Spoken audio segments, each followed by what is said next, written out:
Hey guys, welcome back. So today's video is going to be a foundation wear test and demo of the LA Girl Pro Matte HD Longwear Matte Foundation. I have mine in the shade Beige. I already applied my Clinique Thirst Moisture Surge Moisturizer, and now I use the Smashbox Photo Finish Foundation Primer, which is just kind of like your basic primer. It doesn't do too much. It's not like mattifying, it's not like luminizing. I'm going to use this foundation, but first I'm just going to correct my under eyes, and then we will apply this together and check back in throughout the day. Alright, after under eye correcting using the Bobbi Brown corrector in Light Peach Bisque, you can see my under eyes are significantly brightened. I'm going to avoid the under eye with the foundation just because it is kind of like a heavier one, but let's go ahead and start out. This is a glass bottle with a pump, standard fluid ounce. I have it in the shade Beige. I'm going to start with 2 pumps. I'm going to try to use just half of that to start out with. As far as the shade match goes, I think Beige might be a tad bit yellow for me. I am light medium, neutral to light medium warm.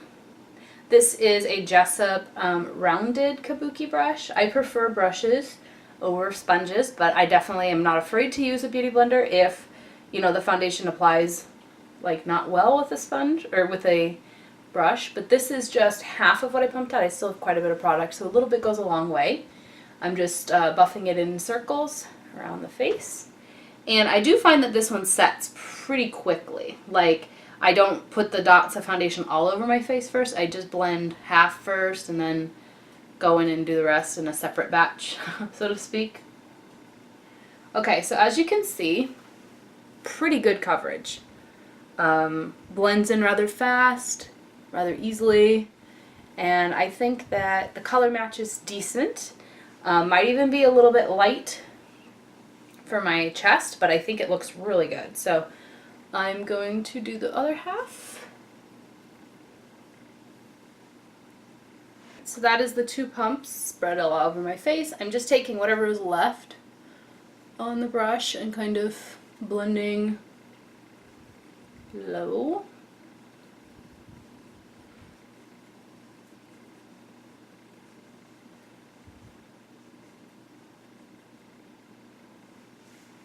Alright, so I'm going to go ahead and finish the rest of my face. I will not be setting my face with powder all over, just the under eyes, so you guys can get a feel for it. But I do have the LA Girl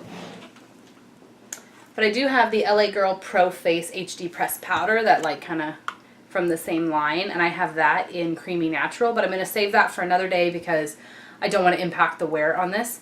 So let me go ahead and finish the rest of my makeup. I won't be applying like shimmery blushes or anything, just highlighter right here, so that the finish isn't impacted, but you can see it's pretty matte, no glow. If you see my little postpartum hair regrowth, that's really cute, isn't it?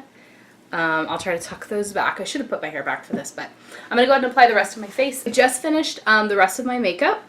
I did film it, so if you guys want to know what I used, I am using the Lorac Venice Beach palette.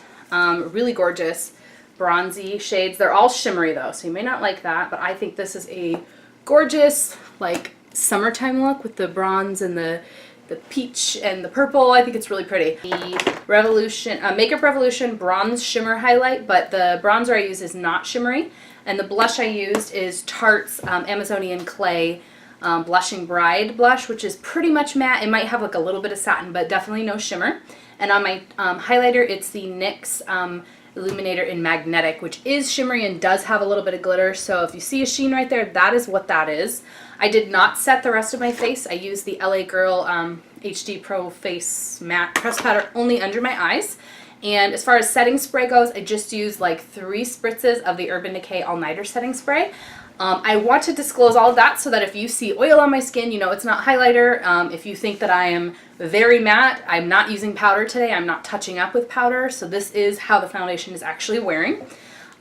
First application, this foundation went on at 9 a.m., so I will check back in throughout the day, and let's see how the foundation's holding up. Alright guys, it has been about 2 hours. Daisy woke up from her nap, and I just wanted to show you the foundation. I think it did oxidize maybe a tiny bit, and also I think that it's settling into some fine lines, and it looks a little cakey. So I'm going to get real close, really close, painfully close and let you see like my smile lines and right around the sides of my nose and the upper lip. I think it looks a little off there, but otherwise still looking pretty matte except for where I put the highlighter. Let's go ahead and check it. Do you see here? Like this line right here and right around the corner.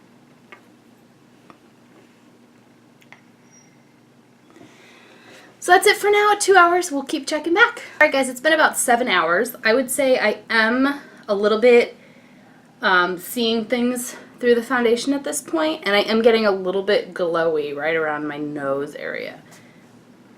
But aside from that, I think it looks pretty good for this point. I want to check in at least one more time before bed, but as you can see around my nose, you can see my freckles.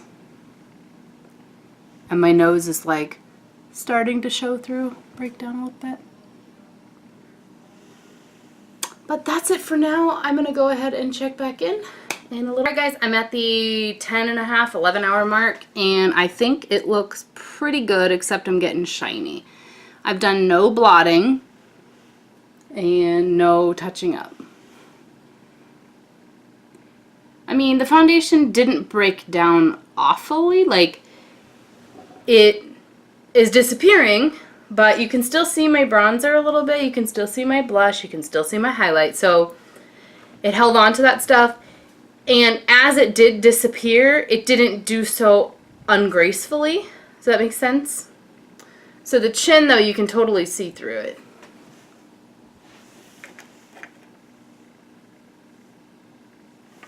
All of my imperfections.